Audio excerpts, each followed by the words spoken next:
Hello everyone, welcome back to the channel. So आज हम start करने वाले हैं 1000 वन लाइनर का 2022 एडिशन। इससे पहले हमने किया था 2021 एडिशन, जिसमें कि हमने बहुत सारे फैक्ट और वन लाइनर देखे थे जो कि आपके एग्जाम्स के लिए काफ़ी हेल्पफुल रहे हैं। इसके अलावा इस वीडियो में क्या खास होगा और किस तरीके से ये वर्जन अलग होगा 2021 से, क्योंकि इसमें जो भी चीज़ें होंगी वो अपडेटेड होंगी, साथ में साथ आपको बहुत ज़्यादा इन्फॉर्मेशन इसमें मिलेगी और क्विकली आप इसको रिवाइज कर सकते हैं। तो पहला है, जो टर्म सोशियोलॉजी यूज किया गया था किसके द्वारा किया गया था? ऑगस्ट कॉम्टे के द्वारा किया गया था। कब किया गया था? 1838 में किया गया था। कौन सी बुक में किया गया था? पॉजिटिव फिलोसॉफी में किया गया था। ठीक है, पहला फैक्ट। दूसरा, सोशियोलॉजी शब्द की जब भी हम बात करते हैं तो दो भाषाओं से मिलकर बना है, सोशियस और लोगस। सोशियस शब्द है लैटिन भाषा का और लोगस शब्द है ग्रीक भाषा का। तीसरी चीज़, जब भी सोशियोलॉजी इमर्ज हुआ तो उसके लिए कुछ सोशल कंडीशंस थी, मतलब कि कुछ ऐसे सामाजिक कारण थे, सामाजिक बल थे जिसके कारण समाजशास्त्र का विकास हो सका। तो वो थे French revolution, industrial revolution and enlightenment, यानी कि फ्रांसीसी क्रांति, औद्योगिक क्रांति एवं जो हम कहते हैं कि पुनर्जागरण का काल। अब एक और चीज़ याद रखिए कि जो इंडस्ट्रियल रेवोल्यूशन टर्म है वो सबसे पहले यूज किया गया था अर्नोल्ड टॉइनबी के द्वारा, और ये क्वेश्चन पहले आ चुका है। इनलाइटनमेंट की बात करें तो इसमें कौन कौन से थिंकर्स मेन थे? तो ये थिंकर थे हॉब्स, जिनकी बुक है लेवियाथन, लॉक, डेड्रॉइट, मोंटेस्क्यू और रूसो। मोंटेस्क्यू की बुक का नाम है स्पिरिट ऑफ लॉज, ठीक है, जबकि लॉक की फेमस बुक का नाम है लेवियाथन। ठीक है, सॉरी, हॉब्स की बुक का नाम है लेवियाथन। सो यहां तक आपको समझ में आया होगा। आगे देखते हैं। ठीक है, इनलाइटनमेंट के थिंकर का नाम है Hobbes, Locke, Diderot, Montesquieu and Rousseau. Hobbes की बुक का नाम है लेवियाथन, मोंटेस्क्यू की बुक का नाम है स्पिरिट ऑफ लॉज। आगे देखते हैं। नाउ जो हमारे थिंकर्स हुए, जो पहले के हमारे थिंकर्स हैं या फिर हम जिन्हें कहते हैं फाउंडिंग फादर्स, और मॉडर्निटी के जो थिंकर हैं, उन्होंने किस किस चीज़ की बात की है? तो जब भी हम मॉडर्निटी की बात करते हैं, आधुनिकता की बात करते हैं, तो उसके पिलर के रूप में हम देखते हैं एक तो साइंस को, ठीक है, साइंस के साथ डेवलपमेंट और लॉजिक। ठीक है, ये मेन चीज़ें थी। जो भी हमारे डेवलपमेंट के थिंकर हमको देखेंगे वो बहुत ज़्यादा साइंस की बात करेंगे, बहुत ज़्यादा डेवलपमेंट की बात करेंगे और लॉजिक की बात करेंगे। ठीक है, तो कार्ल मार्क्स है, तो कार्ल मार्क्स ने किस चीज़ के बारे में बात की है? कमोडिफिकेशन की बात की है, यानी कि पर्णीकरण। जो चीज़ें पहले कमोडिटी नहीं होती थी वो भी अब क्या बन रही है? कमोडिटी बन रही है। अब एक कमोडिटी क्या होती है? अगर हम कमोडिटी को समझाना चाहें, ठीक है, तो कमोडिटी हम उसे कहेंगे जिसकी एक यूज़ वैल्यू है और दूसरा एक एक्सचेंज वैल्यू है। ठीक है, अब इसका क्या अर्थ होता है? यूज़ वैल्यू कहने का अर्थ है जैसे कि अभी ऑक्सीजन है, ठीक है, ऑक्सीजन जिसको हम लेते हैं तो उसकी हमको एक यूज वैल्यू ही पहले थी। अगर पुराने समय में देखें तो ऑक्सीजन की सिर्फ यूज वैल्यू थी जिसको हम प्रयोग कर सकते थे। ऐसा नहीं होता था कि हम ऑक्सीजन को कर ले, एक्सचेंज कर ले या फिर मार्केट में जाके बेच लें। ठीक है, लेकिन अभी के समय में, अभी का कौन सा दौर है? कैपिटलिज्म का दौर है, ठीक है, पूंजीवाद का दौर है। तो यहाँ पर हम देखते हैं ना कि ऑक्सीजन भी सिलेंडर्स में आती है, तो एक तो उसकी यूज वैल्यू है जो हमें यूज कर रहे हैं और दूसरी एक एक्सचेंज वैल्यू भी बन चुकी है। ठीक है, नेक्स्ट है मैक्स वेबर। तो ये मॉडर्निटी को जोड़ते हैं रैशनैलिटी के द्वारा, ठीक है, लॉजिक के द्वारा। ये जो इंसान है मॉडर्निटी में आने के बाद और ज़्यादा क्या हो गया है? रैशनल हो चुका है। इमाइल डरखाइम बात करते हैं डिफ्रेंसिएशन में। किस तरीके डिफ्रेंसिएशन में? जो बात करते हैं ना कि किस प्रकार से डिवीजन ऑफ लेबर बदलता है, किस प्रकार से ऑर्गेनिक और मैकेनिकल सोसाइटी, ऑर्गेनिक कौन सी सोसाइटी है? सावयव समाज कौन सा समाज है? जो अभी का समाज है, जहाँ पर बहुत ही ज़्यादा श्रम का विभाजन है। और दूसरी तरफ जो मैकेनिकल सॉलिडारिटी थी या फिर मैकेनिकल सोसाइटी थी, यानी कि यांत्रिक समाज था, जहाँ पर श्रम का विभाजन इतना अधिक नहीं होता है। इसके अलावा जॉर्ज सिमेल की बात करें तो ये मॉडर्निटी को किस चीज़ से जोड़ते हैं? सिटी और इकोनॉमी में किस तरीके से परिवर्तन हो रहा है। तो ये चीज़ें इंपॉर्टेंट है क्योंकि मॉडर्निटी के थिंकर हमारे सिलेबस में हैं और ये सारे थिंकर लगभग हमारे सिलेबस में आते ही हैं, अगर जॉर्ज सिमेल को छोड़ दिया जाए। लेकिन जॉर्ज सिमेल के भी कुछ कॉन्सेप्ट आपको याद रखने हैं। तो कार्ल मार्क्स के लिए कमोडिफिकेशन बहुत ज़्यादा इंपॉर्टेंट है कि अब क्या हो रहा है कि कैपिटलिज्म आ गया है ना, पूंजीवाद। अब कैपिटलिज्म, एक चीज़ और समझना, एक जो कैपिटलिज्म होता है पूंजीवाद होता है, ठीक है, पूंजीवाद में सबसे इंपॉर्टेंट क्या चीज़ होती है? एक तो मनी बहुत ज़्यादा इंपॉर्टेंट हो जाएगा, ठीक है, पैसा बहुत ज़्यादा इंपॉर्टेंट होगा, पैसे की हर जगह वैल्यू है। दूसरी चीज़ प्रॉफिट, ठीक है, हर कोई पूंजीपति चाहता है कि अधिक से अधिक क्या करे? वो प्रॉफिट करे। ठीक। तो ये दो चीज़ें बहुत ज़्यादा इंपॉर्टेंट हैं। जो इससे पहले की इकोनॉमी थी वहाँ पर मनी का बहुत ज़्यादा क्या नहीं था, प्रभाव नहीं था, लेकिन अभी सब कुछ मनी पे डिपेंड हो चुका है। इसी प्रकार मैक्स वेबर किस चीज़ की बात करते हैं, रैशनैलिटी की बात करते हैं, ठीक है। और इमैनुएल डर्कहाइम डिफरेंशिएशन की बात करते हैं, और जॉर्ज सिमर सिटी और इकोनॉमी में किस तरीके से चेंज आया है इस चीज़ की बात करते हैं। नाउ ये क्वेश्चन आ चुका है कि एलेक्स इंकल के अनुसार कौन कौन से अप्रोचेस हैं सोशलॉजी को स्टडी करने के लिए। तो पहला अप्रोच है हिस्टोरिकल अप्रोच, ठीक है। अब ये अप्रोच किसका था, किस प्रकार से जो हमारे फाउंडिंग फादर्स थे वो किस प्रकार से सोशलॉजी को देखते थे, ठीक है। It seeks to study the classical sociological writing to find out the central traditional concern and interest of sociology. In other words, this is the view of founding father of sociology. यानी कि जो हमारे sociology के founding fathers हैं या फिर जो हमारे क्लासिकल थ्योरिस्ट हैं वो क्या जानने का प्रयास कर रहे थे, उनका सेंट्रल ट्रेडिशनल कंसर्न क्या था, उनका इंटरेस्ट क्या था सोशलॉजी में समझने का। तो ये पहला हमारा पर्सपेक्टिव है या फिर पहला अप्रोच है, किसके अनुसार है, एलेक्स इंकल्स के अनुसार है। और एक चीज़ और याद रखना कि जो एलेक्स इंकल्स की बुक है उस बुक का नाम है व्हाट इज सोशियोलॉजी, ठीक है। एलेक्स इंकल की बुक का नाम है व्हाट इज सोशियोलॉजी, तो उसी बुक में इन्होंने इस चीज़ के बारे में बात की है। दूसरा है empirical approach. Now empirical approach में हम बात करते हैं कि जो अभी के सोशलॉजिकल वर्क हो रहे हैं, जो सोशलॉजी में अभी काम हो रहे हैं, उसमें जो अभी के कंटेम्प्रेरी, जो अभी के तत्कालीन जो समाजशास्त्री हैं वो क्या करने का प्रयास कर रहे हैं, ठीक है। ये बात का कौन सा अप्रोच में, इम्पेरिकल अप्रोच। तीसरा अप्रोच है analytical approach. This is the method in which some larger subject matter is divided delimitedly arbitrarily and allocated to different disciplines, here the emphasis is on reason. और जो तीसरा हमारा approach है वहाँ पर जो एम्फेसिस रहता है, जो जोर रहता है वो किस पे रहता है, रीजन पे रहता है। तो आपको इसी तरीके से याद रखना है, जो भी इस 1001 लाइन में जो भी फैक्ट हैं वो फैक्ट की तरह आपको रोज रिवाइज करने हैं और हर चीज़ को नोट करना है, ठीक है। आगे देखते हैं ऑगस्ट कॉम्टे के बारे में। तो ऑगस्ट कॉम्टे ने क्या दिया है, पॉजिटिविज्म दिया है, यानी कि प्रत्यक्षवाद दिया है। कहने का ये अर्थ है कि जो चीज़ें हमारे साथ जो चीज़ें हमारे समाज में हो रही है उन्हें उसी तरीके से देखा जाए। उसी तरीके से कहने का अर्थ है कि हम उसमें अपनी सब्जेक्टिविटी न लगाएं, हम अपनी व्यक्तिनिष्ठता न लगाएं, बल्कि वस्तुनिष्ठ तरीके से यानी कि ऑब्जेक्टिव तरीके से उनको देखा जाए, साइंस के तरीके से उनको देखा जाए, ठीक है। तो इसमें वो बताते हैं कि जो पॉजिटिविज्म है उसके 4 मेथड्स हो सकते हैं, ठीक है। ये बहुत इंपॉर्टेंट है, एग्जाम्स में आ चुके हैं। पहला है ऑब्जर्वेशन यानी कि अवलोकन, दूसरा है एक्सपेरिमेंट यानी कि प्रयोगात्मक, और तीसरा है हिस्टोरिकल, और चौथा है कंपैरेटिव। कैसे याद कर सकते हैं, OECH ऐसे करके याद कर सकते हैं, observation, experimental, historical and comparative, ठीक है। किसके मेथड्स हैं, ऑगस्ट कॉम्टे के मेथड है। तो इसको किसी भी तरीके से आप निमोनिक्स बना के याद कर सकते हो, ताकि जब भी एग्जाम में आए कि इनमें से ऑगस्ट कॉम्टे ने पॉजिटिविज्म के कौन कौन से मेथड्स दिए हैं, वो ये 4 मेथड हो जाएंगे। और दूसरी चीज़ याद रखना कि पॉजिटिविज्म की जब भी हम बात करते हैं तो इसको मेथड ना कह के हम मेथडोलॉजी कहते हैं, ठीक है। It's not a method but a methodology. ये पद्धति नहीं है परंतु एक पद्धति शास्त्र है। अब पद्धति शास्त्र है तो इसमें इतने सारे मेथड्स आ गए ना, तो सीधे सीधे आप समझ सकते हैं कि पद्धति ना होकर एक पद्धति शास्त्र है। नेक्स्ट है कि फादर ऑफ सोशलॉजी इन्हें कहा जाता है। इसके अलावा हमने देखा कि 1838 में पॉजिटिव फिलोसॉफी टर्म दिया था। और कौन सी बुक है, positive polity, the religion of humanity यानी कि मानवता के धर्म के बारे में भी बात करते हैं। और यहाँ पर जब मानवता के धर्म में ये बात करते हैं तो जो इससे पहले वो पॉजिटिविज्म के बारे में बात कर रहे होते हैं, वो कहते हैं कि हमको साइंस की ओर देखना है, हमको हमेशा ऑब्जेक्टिव रहना है। लेकिन यहाँ पर ये थोड़ा सा इनका माइंड शिफ्ट हमको देखने को मिलता है, और ये कहते हैं कि समाज के लिए रिलीजन भी इंपॉर्टेंट है, पॉलिटी भी इंपॉर्टेंट है, ठीक है, आर्ट्स भी इंपॉर्टेंट है, और सभी का सामंजस्य बना के ही हम एक अच्छी सोसाइटी बना सकते हैं। तो फिर ये कहीं ना कहीं अपने जो पॉजिटिविज्म के स्टैंड है, यह हम कहते हैं कि जो पॉजिटिविज्म के तराजू में से थोड़ा सा खिसक भी जाते हैं।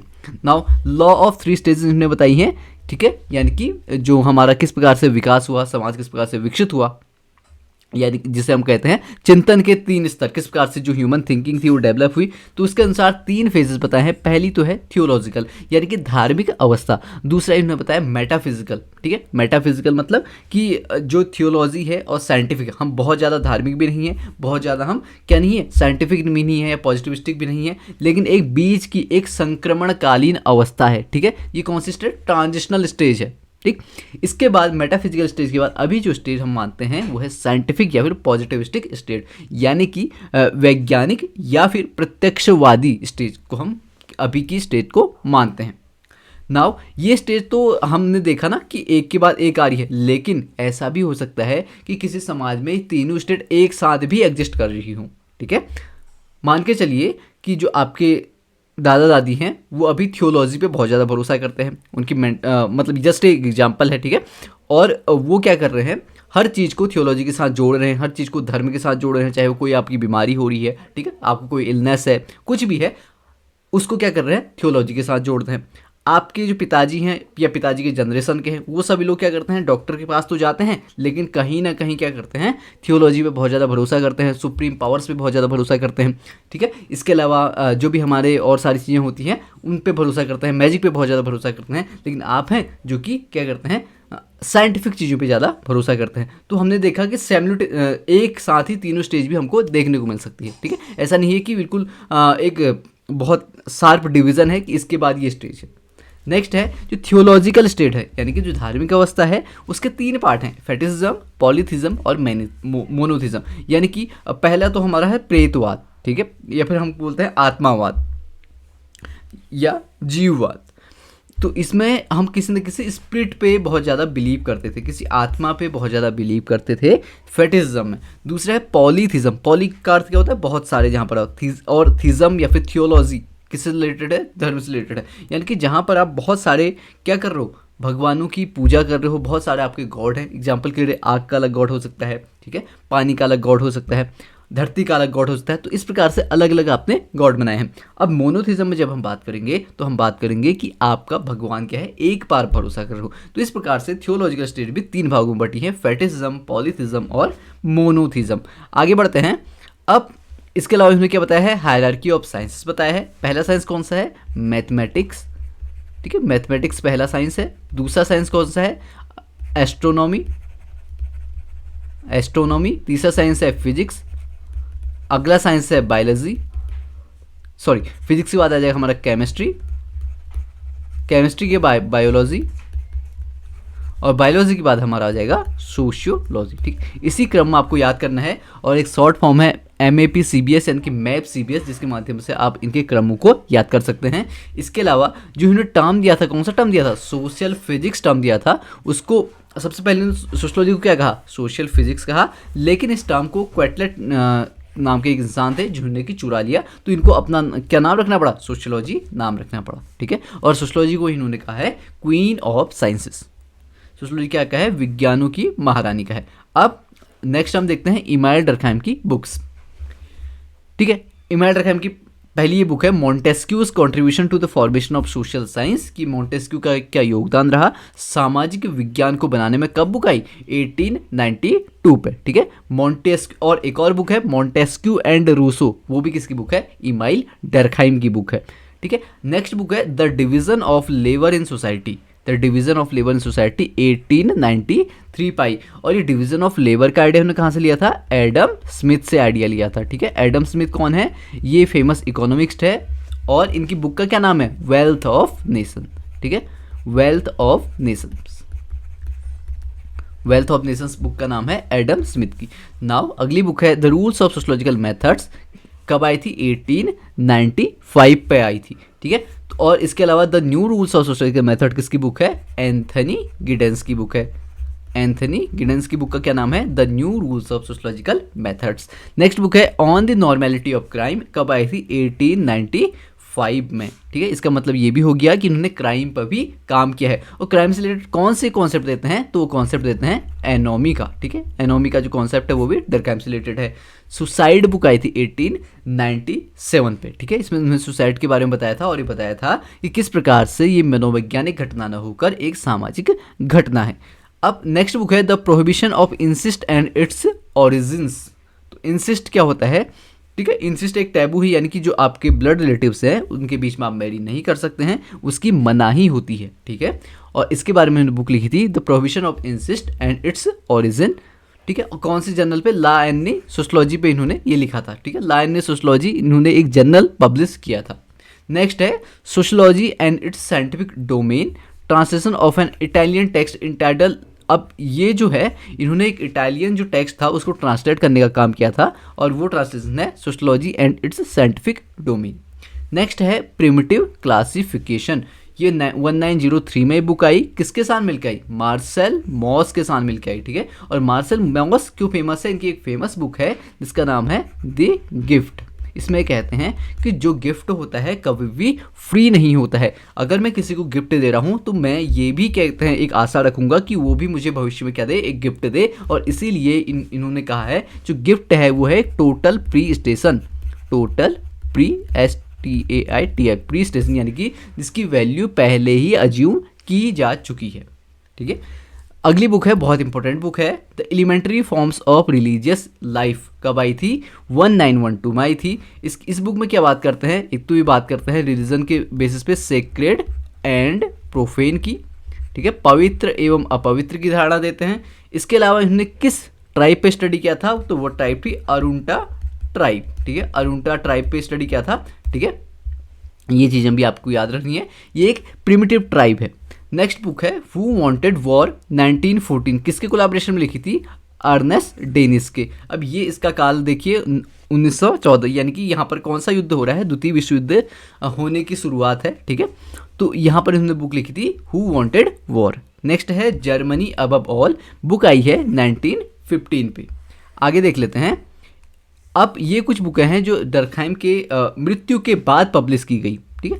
बुक है एजुकेशन एंड सोशलॉजी 1922 में आई, सोशलॉजी एंड फिलोसॉफी 1924 में आई, मोरल एजुकेशन 1925 में, सोशलिज्म 1928 में, और प्रैग्मेटिज्म एंड सोशलॉजी ये आई 1955 में। तो आई होप जो भी डर्कहाइम की बुक्स हैं उनको वो आपको याद होंगी और आप अच्छे से इनको क्या करें, नोट करेंगे, ठीक है। मेन बुकें कौन सी हैं, the division of labour in society, the rules of sociological methods, on the normality of crime, suicide, इसके अलावा the elementary forms of religious life, primitive classification, who wanted war, Germany above all, ठीक है। लगभग सारी important है, education and sociology, sociology and philosophy, moral education, socialism, pragmatism and sociology. तो इनमें से कोई भी बुक आपके एग्जाम में आ सकती है। अब देख लेते हैं डर्कहाइम से रिलेटेड कुछ कोटेशंस जो कि उन्होंने अपनी अलग अलग बुक्स में लिखे हैं। तो पहला है society is not a mere sum of individuals. तो सोसाइटी जो होती है सिर्फ अगर इंडिविजुअल को खड़ा कर दो, ठीक है, अलग अलग इंडिविजुअल है खड़ा कर दो तो इससे सोसाइटी नहीं बनेगी, सिर्फ इन्हीं के कॉम्बिनेशन से ही सोसाइटी नहीं बनेगी। मतलब कि सोसाइटी में और सारा भी कुछ मसाला चाहिए ना, तभी तो वो बनेगी। Rather than system form by there association represent a specific reality which has its own characteristic. तो उनके बीच में क्या होना चाहिए, पहली बात तो एसोसिएशन होना चाहिए और एक स्पेसिफिक रियलिटी होनी चाहिए, उनके कुछ कैरेक्टरिस्टिक्स होने चाहिए, ग्रुप की थिंकिंग होनी चाहिए जिसकी क्या बात करते हैं, कलेक्टिव कॉन्शियसनेस की जहाँ पर वो बात करते हैं, ठीक है। क्या क्या बात करते हैं डर्कहाइम, कलेक्टिव कॉन्शियसनेस की एक तो बात करते हैं, ठीक है, कलेक्टिव कॉन्शियसनेस। यानी और ये कलेक्टिव कॉन्शियसनेस ज़्यादा कब कहाँ होती है, जो हमारी मैकेनिकल सोसाइटी है, यांत्रिक समाज है, जो हमारे पहले के समाज हैं, वहाँ पर जो चेतना होती थी, मतलब सोचने का तरीका था या जो सोच थी लगभग सभी लोगों की एक जैसी ही थी। इसका वो बात करते हैं किस चीज़ की, कलेक्टिव रिप्रेजेंटेशन की, ठीक है, रिप्रेजेंटेशन यानी कि सामूहिक प्रतिनिधानों की बात करते हैं।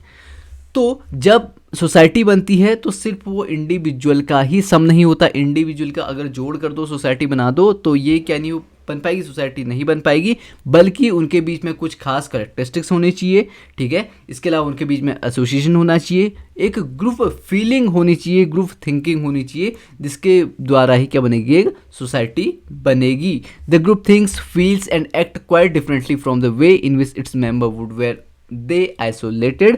If then we begin with the individual we shall be able to understand nothing of what takes place in the group, ठीक है। तो इस प्रकार से क्या बनती है, एक सोसाइटी बनती है। नाउ ये कोटेशन जो है ये एग्जाम्स में आ चुका है और सेम टू सेम एग्जाम्स में आता है। व्हेन मोरेज आर सफिशिएंट, जब मोरेज पर्याप्त होते हैं, लॉज आर अननेसेसरी, तो जो कानून है उसकी आवश्यकता नहीं होती है, ठीक है, वो अननेसेसरी हो जाते हैं।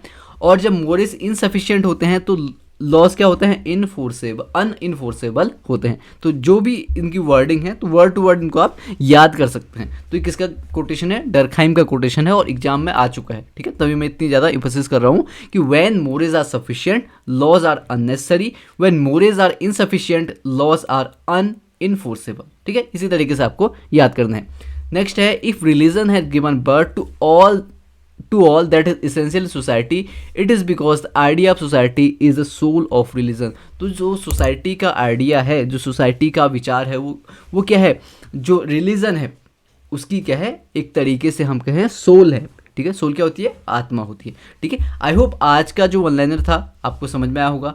ठीक है, नेक्स्ट क्लास में इससे हम आगे करेंगे। Thank you so much.